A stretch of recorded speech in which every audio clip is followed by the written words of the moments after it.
Linda had always been the self-appointed guardian of the neighborhood, a role no one asked her to play, but one she wore like a badge of honor.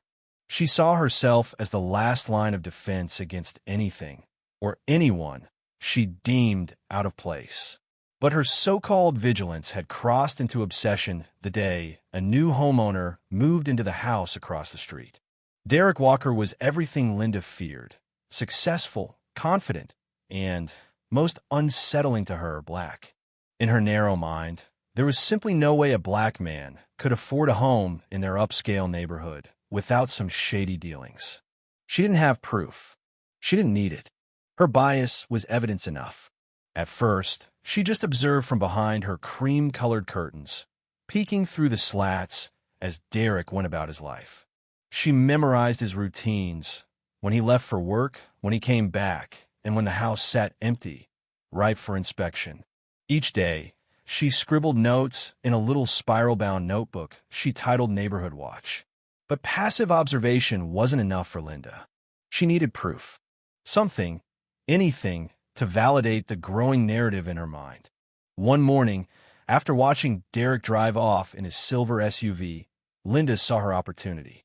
She grabbed her handbag, slipped on her pink house slippers, and walked across the street, her heart racing not with fear, but with the intoxicating thrill of doing the right thing. Reaching Derek's front porch, she glanced around to make sure no one was watching. Then, from the depths of her bag, she pulled out a key. Where she got it, that didn't matter, not to her. Whether she'd snagged it from under a doormat one day, copied it from a neighbor, or found some backdoor way to obtain it, she justified it all in the name of neighborhood safety. The key slid into the lock. Click! The door opened. Linda stepped inside, the sterile scent of lemon cleaner hitting her nose. Her heart pounded, but it wasn't fear, it was adrenaline. She was convinced this was her moment. The moment she would uncover Derek's dark secret. The living room was immaculate. A modern sofa, glass coffee table, a neat stack of books, nothing out of the ordinary. She ran her fingers along the coffee table, lifting up papers, scanning bills, rifling through anything within reach. Nothing. She moved to the kitchen, opened drawers, checked the fridge, flipped through a notepad on the counter. She took pictures of anything she thought might later look incriminating: bank statements, utility bills, a laptop left on the dining table. She even opened the mail sitting on the entryway console, hands trembling with anticipation. But there was nothing illegal, nothing suspicious. To Linda, though, the very fact that everything seemed so normal felt like a cover-up. Before long, she realized she needed to leave before Derek returned. She carefully reset everything, though not perfectly, and slipped out, locking the door behind her. But this wouldn't be her last visit. Over the next few weeks, Linda returned whenever Derek was away.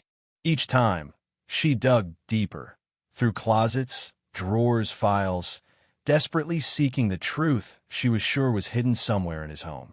But Derek wasn't oblivious. At first, it was subtle, small things out of place.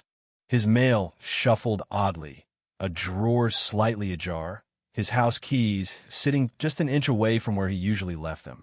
He brushed it off at first, convincing himself he was just being paranoid. But that creeping feeling grew stronger, gnawing at him. Something was wrong. One evening, as Derek sorted through his bills, he noticed that the pile was slightly askew. An envelope opened and poorly resealed. That was it. He couldn't dismiss it any longer. The next morning, Derek bought a small security camera, something discreet, easy to install. He positioned it near the front door, angled just right to capture anyone entering. The following day, he left for work as usual. When he returned that evening, he pulled up the footage on his phone. And there she was, clear as day. Linda, his neighbor. She stood at his front door, casually pulled out a key, and unlocked the door like it was hers. He watched, jaw clenched, as she stepped inside and began her search. His blood boiled. She had been in his home, his private space, multiple times. And worse, she thought she could get away with it. But she wouldn't. The next day, Derek changed all the locks on his house. New keys, new codes, Linda would never get back in. But Linda didn't take kindly to being shut out. That afternoon, Linda noticed the locksmith van outside Derek's house. From behind her blinds, she watched as Derek knelt by his front door, carefully swapping the old lock for the new one. Rage bubbled inside her. What was he hiding? Throwing on a light sweater and her slippers, she stormed across the street. "Hey, what do you think you're doing?" she snapped, planting herself between Derek and his front door. He barely looked up. "Changing my lock." Her jaw tightened. "Why? What are you hiding?" Derek stood, dusting off his hands. "It's my house, Linda. I don't owe you an explanation." But Linda was relentless. "You're acting suspicious. I'm calling the police." Before Derek could respond, she was dialing 911. "Yes, there's a suspicious man tampering with a house on my street," she said, her voice trembling with fake fear. "I think he's breaking in." Derek chuckled bitterly. He saw where this was going. Sirens wailed in the distance within minutes. 2 officers arrived.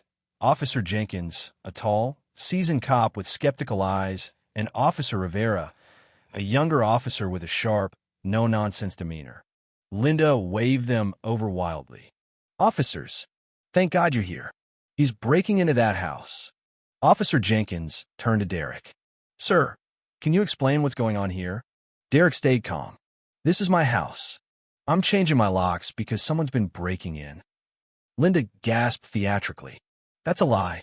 He's up to something shady." Officer Rivera raised a brow. "Do you have proof that you live here?" Without missing a beat, Derek pulled out his driver's license and a utility bill, both with his name and address. The officers examined the documents. "He's telling the truth, ma'am," Officer Jenkins confirmed. But Derek wasn't finished. "I also have security footage," he added. "Want to see who's been breaking in?" Before Linda could protest, Derek pulled out his phone, queuing up the video. The officers watched silently as the footage played. There was Linda, unlocking the front door, snooping through his belongings. Officer Rivera exhaled sharply. "Ma'am, care to explain this?" Linda's face paled. This is fake. He set me up." But the officers weren't buying it. "Dispatch," Officer Jenkins called over his radio. "Run a background check on a Linda Grayson." The reply came moments later. "Confirmed. Linda Grayson, prior charges for trespassing and theft. Currently on probation." Silence. Officer Jenkins's hand hovered near his handcuffs. "Ma'am, violating probation is a serious offense." Linda panicked. "No, I was protecting the neighborhood. He's the criminal." But her words fell flat as Officer Rivera cuffed her hands behind her back. "You have the right to remain silent," Rivera began, her voice monotone. Derek watched, arms crossed, as they led Linda to the squad car. For once, justice had been served. And Linda? She got exactly what she deserved.